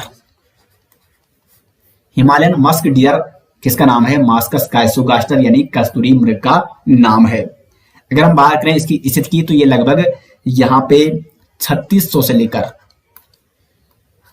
4400 मीटर की ऊंचाई पर पाया जाता है। अब देखो इसमें विशेषता क्या है इसकी, तो यहाँ पे थोड़ा जूम करके मैं आपको बता दूं इसका इमेज। ये देखो आप, ठीक है, यहां पे देखो इसके सींग नहीं है। सबसे बड़ी विशेषता क्या है, कस्तूरी मृग के सींग नहीं होते हैं। ये 2 कान है इसके, और इसके ये 2 दांत है दोस्तों, यहाँ पे ये 2 दांत है। और ये 2 दांत कुल मिला के जो इसकी सुरक्षा प्रणाली है उसके लिए इसको 2 दांत दिए गए हैं प्रकृति के द्वारा। इसके सींग नहीं होते हैं। साथ साथ दोस्तों इसकी नाभि में यहाँ पे क्या होता है, एक गाढ़ा सुगंधित द्रव होता है कस्तूरी। और ये कस्तूरी क्या होता है, सुगंधित होता है। आपने एक श्लोक भी सुना होगा कि कस्तूरी कुंडल बसे मृग ढूंढे बनवाए, यानी कस्तूरी जो बसता है वो मृग के ही कुंडल में बसता है, लेकिन वो उसको ढूंढते ढूंढते कहाँ फिरता है, वन वो भटकता रहता है कि कहाँ से सुगंध आ रहा है, कहाँ से सुगंध आ रही है, जबकि वो सुगंध उसके कुंडल में ही बसी है। तो इसी प्रकार कुल मिला के इसमें एक गाढ़ा सुगंधित द्रव होता है जिसको हम कस्तूरी कहते हैं, और ये केवल नर मृग में पाया जाता है। ये मादा मृग में दोस्तों नहीं पाया जाता है, ये केवल नर मृग में ही पाया जाता है। इसका कलर आप देख सकते हो, यहाँ पे भूरा कलर है और काले पीले कलर के थोड़े थोड़े इसमें क्या है, धब्बे देखने को मिलते हैं। तो ये था यहाँ पे कस्तूरी मृग। अब कस्तूरी मृग दोस्तों ये एक क्या है, IUCN की रेड लिस्ट में इसको शामिल किया गया है। IUCN की रेड लिस्ट का मतलब आप समझते हैं, जो विलुप्त प्राय प्राणी होते हैं या जो विलुप्त की कगार पर होते हैं उनको उस लिस्ट में शामिल किया जाता है ताकि इनके संरक्षण के लिए कुछ विशेष प्रयास किए जाएं। तो कस्तूरी मृग लगातार ये विलुप्त की कगार पर खड़ा है और इसलिए यहाँ पे उत्तराखंड में लगातार कस्तूरी मृग के संरक्षण में कई प्रयास किए गए हैं। सर्वप्रथम यहाँ पे जो प्रथम प्रयास किया गया था 1972 में केदारनाथ वन्य जीव विहार के अंतर्गत कस्तूरी मृग विहार की स्थापना की गई। ठीक है, किसके अंतर्गत? केदारनाथ वन्य जीव विहार के अंतर्गत 1972 में दोस्तों कस्तूरी मृग विहार की स्थापना की जाती है।